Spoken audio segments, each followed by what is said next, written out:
히브리서 정리를 계속 하고 있습니다. 아마 간간히 빠지신 분이 계시기 때문에 중복되는 부분도 없잖아 있지만 또 도움이 되실 거라고 생각이 되고요. 모두 9 부분으로 나눠서 간략히 개관 공부 계속 하도록 하겠습니다. 히브리서는 편지입니다. 그런데 그 편지 안에 기록된 내용이 뭐냐면 권면입니다.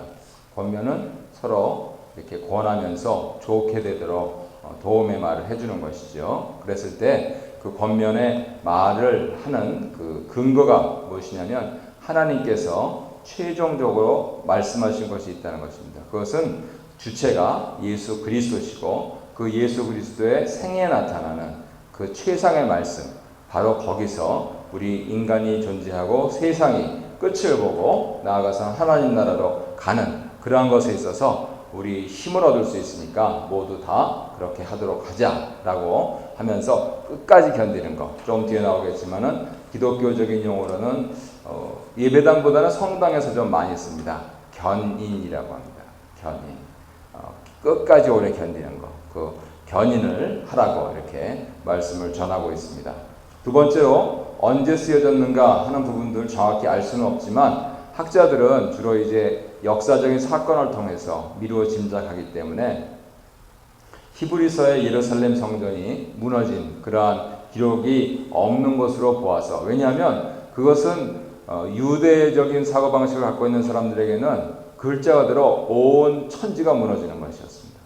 그래서 티토 장군이 주 70년에 예루살렘 성전을 다 허물고 라고 하는 그런 예수님의 예언을 그대로 이룬 것이 유대인들에게는 글자가 그대로 청천벽력과 같은 것이었기 때문에 그것 빼고는 역사의 터닝 포인트가 이루어지지 않는다. 그 성경의 신약성경의 모든 것도 그렇게 되어 있습니다. 그랬을 때 그 내용이 없으니까 아무래도 그 예루살렘 성이 무너지기 전에, 성전이 무너지기 전에 그렇게 기록됐을 것이다 추측하시는 분도 있고, 한편으로는 이렇게 세대를 잘 계산해 보니까 이분들이 2세는 좀 지나는 것 같고 한 3세 정도, 우리 이민 3세 이렇게 계산을 해보시면 어떻게 되겠습니까? 30년 기준으로 하면 90년 되잖아요. 그러니까 그 정도 이 히브리서 편지를 받는 사람들이 그 정도는 되겠다 해가지고 조금 넓게 잡아가지고 주후 50년에서 70년 사이, 더구나 사도 바울이 처음으로 고린도 편지를 보냈을 그 시기가 주후 한 57년, 8년 정도 된다고 가정하니까 아마도 그 정도의 그 편지를 읽고 나서, 최소한 그것에 대한 선지식은 읽고 나서 그 다음에 이 히브리서 편지를 사도 바울의 전통에서 그렇게 기록됐을 것이다 라고 이렇게 추정을 하고 있습니다. 그렇지만 분명한 몇 년이다 라고는 말할 수가 없고요.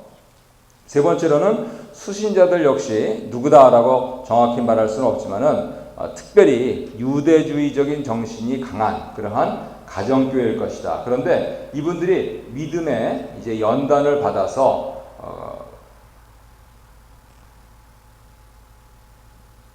그리스도를 믿는 기독교 공동체에서 이거 혹시 가짜 아니야? 하는 그러한 생각을, 염려를, 의심을 가졌을 가능성도 배제할 수가 없습니다. 왜냐하면 10장 25절, 13장 7절, 17절 이런 근거 구조를 보면은 틀림없이 이분들이 좀 시험에 들고 염려하고 의심하고 하는 그러한 부분들이 있는데 그 부분들을 대해서 권면의 말씀을 하시는 것으로 그렇게 정리가 됩니다. 네 번째는, 그렇다면은 그분들을 대상으로 해서 썼다면 동기가 있는데 그것은 고난과 시리에 빠져 있는 그러한 작은 공동체, 특별히 예수님께서 이제 금방 오신다라고 했는데 금방 오시지 않고 지금 우리가 보면은 2000년이 흘러도 오시지 않으니까 아예 영영 오시지 않는 게 아닌가라고 하는 생각들을 사람들이 가질 수 있습니다. 그랬을 때 자기 주변에 있는 모든 세상에 관여하는 죄악들이 넘쳐나고 그 사람들은 더 떵떵거리고 잘 살고, 그러니까 예수님께서 십자가에서 단번에 속죄제사를 이루었다라고 하는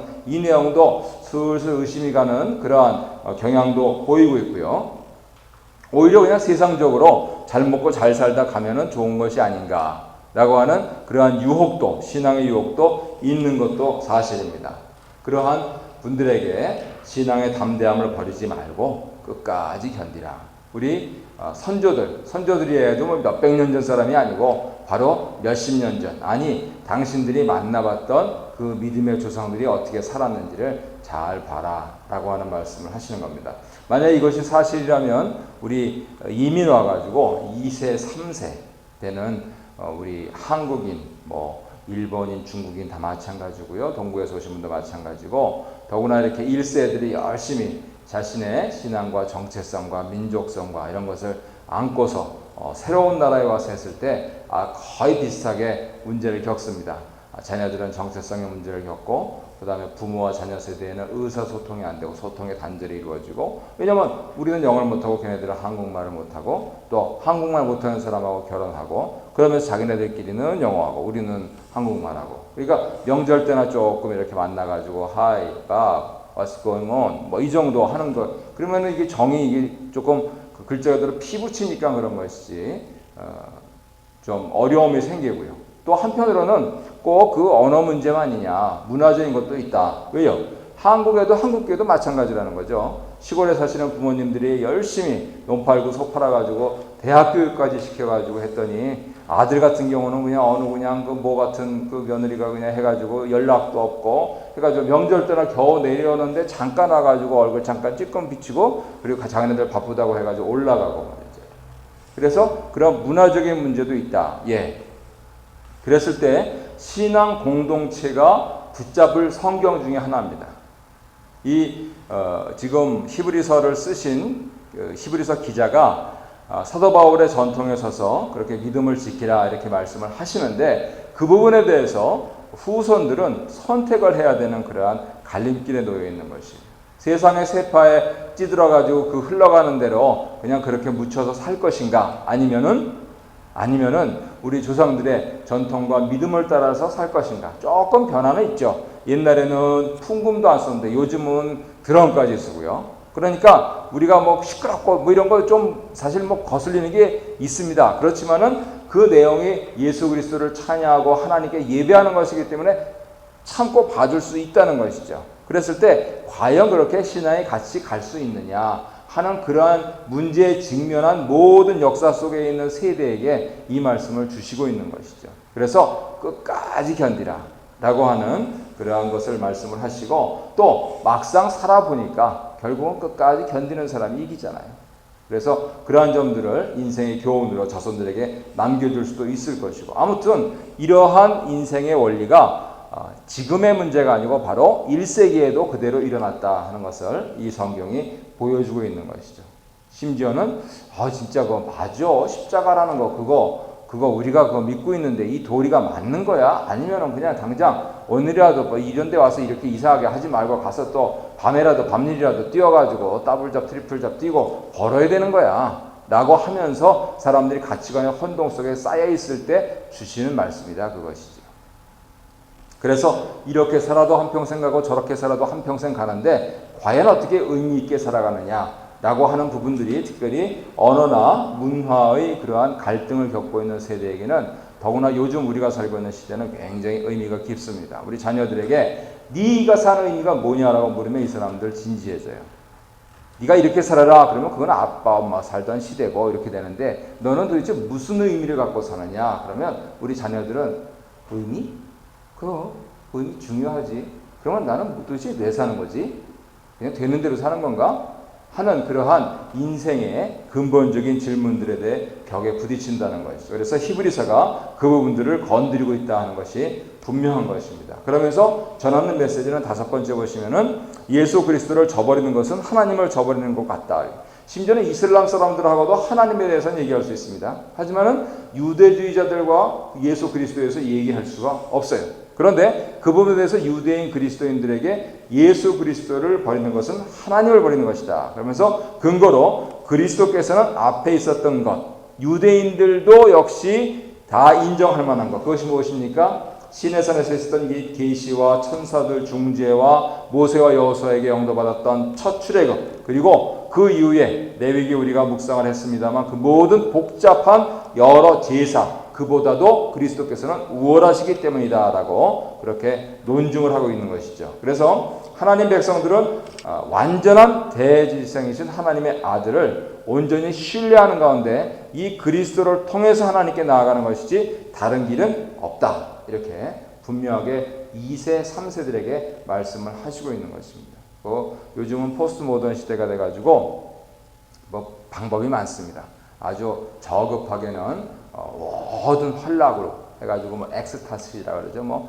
약까지 하면서 그래서 저거 뿅 가는 데로 가고, 어느 때는 완전히 그냥 고급스럽게 고행, 요즘 사람들 하지도 않는 거 그냥 심지어는 자기 육체를 학대하면서 그렇게 아주 고상할 정도로 이렇게 하고, 우리는 삼시세끼 밥 다 먹으면서 또 일주일에 한 3번 정도 이렇게 예배당에 나오면서, 사실 이게 쉬운 일은 아니에요. 쉬운 일은 아닙니다. 절대로 이거 쉬운 일이 아니에요. 그러면서 어느 정도 고난을 당하면서 그렇게 하나님께 나아가는데, 왜 그러느냐? 그리스도를 통해서 그렇다. 그래서 이 좌우에 있는 그리스도를 제외한 다른 모든 것들은 다 쓸데없다. 심지어는 그리스도를 믿고 있는데, 이전에 그리스도를 알기 전에는 유대주의의 전통에 있었던 사람들이 갖고 있었던 그 근거보다도 이 그리스도는 위대하시다라고 하는 것을 히브리 성경은 증거를 하고 있는 것이죠. 이것을 믿느냐 안 믿느냐, 종이 한 장 차이인데 천국과 지옥 차이입니다. 여섯 번째로, 그래서 히브리서는 1장부터 저 뒤에 13장까지 전체가 하나의 긴 논증입니다. 그래서 기독론, 그리스도론을 중심으로 하면서 쭉 말씀을 하고 있는데요. 저자가 논증만 쭉 해나가면 마치 싸우는 것처럼 지루하잖아요. 그래서 논증을 하다가 권면을 하는 9번째 그 내용들을 잠깐 살펴볼 텐데, 논증을 하면서 권면을 해요. 그래서 자, 이 A, B, C, D 근거가 이렇다라고 하면서, 그러니까 이렇게 해라, 이렇게 살아야 되지 않겠느냐 하고, 다시 A, B, C 이렇게 하고 이렇게 살아야 된다, A, B 하면서 점점 그 큰 주제로 나아가고 있는 것이죠. 그런데 이 처음부터 끝까지 논증을 이끌어가고 있는 것은 하나님의 아들의 절대적인 우위성. 요즘은 포스트 모던 시대니까 모든 게 상대화되어 있습니다. 그런데 그 상대적인 것들을 다 피하는 절대적인 우위성이다, 이렇게 말씀을 하려고 하고, 이 말씀을 받고 있는 유대주의 기독교인들에게 그들이 신봉했던 구약 성경을 통해서 이 구약 성경의 이 구절이 바로 이 그리스도를 이렇게 지목하고 있는 것이다 라고 하면서 잘 해석을 하고 있는 것이죠. 그런데 히브리서 기자가 해석하고 있는 것은 사실은 조금 정통적인 해석하고는 약간 다릅니다. 근데 왜냐하면은 해외에 있는 2세, 3세 그리스도인들, 그분들에게 구약 성경을 설명을 하려고 하는데, 그분들은 히브리어로 구약 성경을 읽는 게 아니고, 지난번에 말씀드렸듯이 헬라어로 구약 성경을 읽어요. 그러니까 우리식으로 얘기하면 한글로 성경을 읽지 않고 영어로 읽어요. 그러니까 이 히브리서 기자는 영어 성경에 보면은 하면서 구약에는 이렇게 지금 말씀을 하고 있는 거예요. 그러면은 영어 성경도 본이 많이 있고요, 한글 성경도 본이 많이 있습니다. 지금 한국 교회는 대개 90% 이상이 개정 개혁 성경을 사용합니다. 이 개혁 성경을 전체적으로 흐트리지 않으면서도 이 어려운 말들을 다 바꿔놨어요. 이게 뭐야? 뒤로 물러가 침륜에 빠질 자가 아니, 이게 뭐야? 이거 그 국어 사전을 찾아봐야 되거든요. 성경 읽다가 이거 그런 말들을 다시 사전 찾아보지 않게 잘 풀어놓으면서 전체 맥을 흐트리지 않았어요. 그거 말고 또 새 번역이라는 것도 있고, 공동 번역이라는 것도 있고, 어린이 성경이라는 것도 있고, 여러 가지 본이 많이 있잖아요. 그런데 이 본을 따르게 보는 사람들은 처음에는 이게 뭐야? 심지어는 우리 교회에서도 그런 일이 있었습니다. 한번 새 번역으로 이렇게 했더니 어떤 집사님께서, 연세 많으신 집사님께서 시험에 드셨어요. 목사가 다른 성경을 사용한다고. 네, 그래가지고 아주 단단히 시험에 드셨어요. 네. 그 다른 본이거든요. 그렇게 하면은 이걸 낱말을 설명할 필요가 없으니까. 그런데 그런데 영어 성경을 사용한단 말이에요. 그러니까 제가 이번 주일날에도 가끔가다 영어를 쓰고 하곤 했지만은, 만약에 영어를 하면 얼마나 한다고 영어 성경을 쓰고 말이죠, 영어 찬송을 부르고 말이죠, 영어로 설교하고, 그러면 한글 회중 있는 데서 그 말이 씨가 먹히겠습니까? 우리가 그거 들으려고, 당신보다 영어 잘하는 사람 훨씬 많다고 그렇게 얘기를 하겠죠. 아무튼 이 갖고 있는 이 버전이 중요해요. 그런데 지금 히브리서 기자가 사용하는 버전은 히브리어 구약 성경을 헬란 말로, 그리스 말로 번역한 성경이란 말이죠. 그래서 70인역이라고 해요. 70분 장로님들이 번역하셔가지고 그 성경을 하고 있기 때문에 정통적으로 히브리에서 이렇게 하는 거하고는 조금 달라요. 영어에서도 NIV가 있고 뭐 NLT가 있고 요즘 우리 그 윌전도사님이 그 소개해놓고 왔던 ESV가 있고 뭐 여러 가지 번역이 있거든요. 그래서 보수적인 번역이냐, 진보적인 번역이냐, 아니면 전혀 다른 번역이냐, 현대 생활인의 번역이냐, 뭐 그렇게 하면서요. 그렇기 때문에 정통적으로 봤을 때 왜 이 사람이 이 구절을 갖다 이렇게 지금 여기다 끌어 쓰고 있는 거야 하는 그런 학자들의 의문이 사실은 있습니다. 그런데 이미 2세, 3세한테는 그게 훨씬 쉬운 거예요. 2세, 3세한테 얘기하면서 영어 성경으로 얘기를 해줘야지 이 사람들이 나 그거 들어봤다 이렇게 얘기가 나오는 것이죠. 아무튼 그렇게 하면서 구약 성경을 주의하고 있는데 그 주의하는 목적이 뭐냐면 현재 당하고 있는 고난, 경제적인 고난도 고난입니다. 하지만 이 신앙적인 고난을 받는 거예요. 세상은 금방 망할 듯이, 금방 예수님 재림하실 듯이 그렇게 전해받아가지고 자기네들도 많은 것을 희생하고 그렇게 예수를 믿어왔는데 이거 세상 망할 것 같지 않단 말이죠. 그리고 황제는 더 강력하게 권력을 집중시키고 또 로마 시민들은 더 그냥 죄악의 구렁텅이로 빠져들면서 환락의 도가니로 들어가고, 그러니까 도대체 이게 지금 맞는 거야 맞는 거야 하는 그러한 의구심이 들었던 것이죠. 그랬을 때 하나님의 아들의 구원의 역사와 그분의 구속사와 대제사장적인 중보를 상실하고 믿음을 잃어버리니까요. 그리고 그런 가운데서 오직 유일한 그 길을 잃어버릴 때 하나님의 인재를 체험하지 못할까 봐. 이게 지금 히브리서가 1세들도 잘 읽어야 되는 근거입니다. 1세들이 우리가 이민까지 와가지고 한국보다 두세 단계 낮춰가지고 열심히 살아가지고 자녀들을 키웠는데, 그렇게 하면서 나도 모르게 나의 인생의 목적이 여기서 단지 정착하는 걸로 머문다거나 아니면 교회에서 단지 어떠한 나의 목적이 있다거나, 결국은 우리가 여기 와서 사는 것부터 시작해서 교회에서 신앙생활 하는 모든 것까지 신앙인들의 관점에서 봤을 때 가장 큰 목적은 하나님을 체험하는 거예요. 그렇잖아요? 그것 없이는 도대체 무엇 때문에 이 수요일날 저녁 늦게까지 똑같은 사람의 똑같은 얘기를 듣고 있냐고요. 그래서 하나님의 인재를 사모하고 하나님께서 나를 붙들어 주시고 하나님께서 살아계심을 내 삶을 통해서 증거할 수 있도록 하는 그것을 놓치면 안 되는데, 가만히 보면은요 아주 자주 놓치고 있습니다. 그래서 1세들도 그런 부분들에 있어서 히브리 성경을 굉장히 진지하게 읽어야 되는 것이죠. 2세, 3세만의 문제가 아니고 우리는 한글 성경으로 한국말로 설교를 들으면서도요, 하나님은, 예수님은, 성령님은 뒷전이고 목사님도 장로님도 집사님도 뒷전이고, 그럼 뭐가 남습니까? 내가 남습니까? 아무 나도 아니고. 그래서 굉장히 공허한 신앙생활을 할 수가 있습니다. 그래서 하나님의 임재를 체험하지 못하는 신앙생활은 참 힘들어요. 다람쥐 쳇바퀴 돌아가듯이 돌아가는 이민생활 속에서 그것 없이 과연 우리가 무슨 기쁨을 누릴 수 있을까 하는 점들을 깊이 생각하게 하는 것이죠. 그래서 그런 이유 때문에라도 히브리서 기자는 독자들에게, 수신자들에게 자꾸만 권면하는 것이죠. 이렇게 하자, 저렇게 하자 그러면서 붙잡자, 놓지 말자 그러면서. 그래서 그런 점에서 우리 1세들도 도전을